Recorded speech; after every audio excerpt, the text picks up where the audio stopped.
नमस्कार मेरे प्रिय प्रदेशवासियों, जैसा कि आप जानते हैं कि पूरा विश्व इस समय भयानक कोरोना वायरस महामारी की चपेट में है। विश्व स्वास्थ्य संगठन द्वारा इसे वैश्विक महामारी घोषित किया गया है।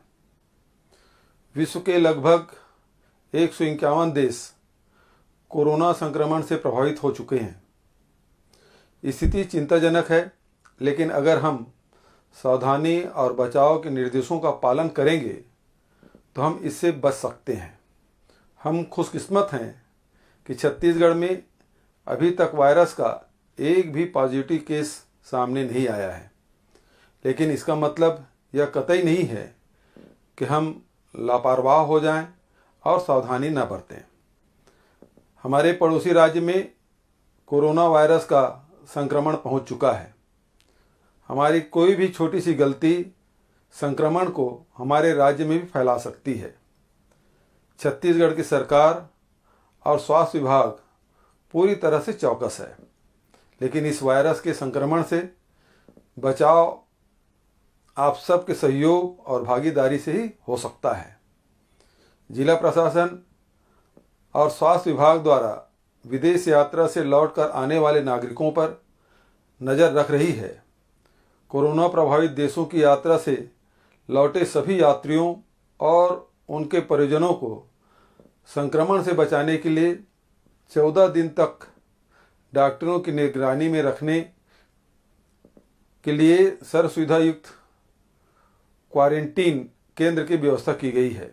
मुझे यह जानकारी मिली है कि बचाव के इतने प्रचार प्रसार और अपील के बावजूद विदेशों से आए हुए कुछ यात्री बिना स्वास्थ्य केंद्र पर रिपोर्ट किए अपने घरों की ओर चले गए हैं।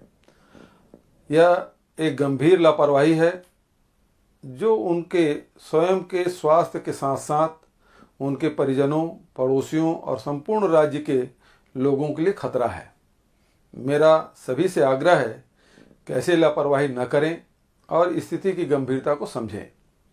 मेरी सभी प्रदेशवासियों से अपील है, अगर उन्हें यह जानकारी मिलती है, उनके परिवार में या आस पड़ोस में ऐसी कोई भी व्यक्ति जो पिछले 15 दिवस के भीतर विदेश यात्रा से लौटा है और उसने स्वास्थ्य केंद्र को रिपोर्ट नहीं किया है, तो उसकी जानकारी तत्काल टोल फ्री नंबर 104 पर दें, ताकि कोरोना के संचरण को रोकने की आवश्यक कार्रवाई की जा सके। यहाँ यह ध्यान रखना जरूरी है कि सामान्य बुखार, सर्दी, खांसी से घबराने की जरूरत नहीं है। वायरस संक्रमण की संभावना सिर्फ उन्हीं व्यक्तियों में है जिन्होंने पिछले 1 माह के भीतर कोरोना प्रभावित देश की यात्रा की हो और बुखार, खांसी और सांस की तकलीफ के लक्षण हो। अंत में मैं आपसे यही अपील करना चाहता हूँ कि इस वायरस से बचाव के लिए पूरा सहयोग करें और मुझे पूरा विश्वास है कि सभी छत्तीसगढ़वासी इस रोग से बचाव के लिए खुद भी जागरूकता रखेंगे और दूसरे लोगों को भी जागरूक करेंगे। धन्यवाद।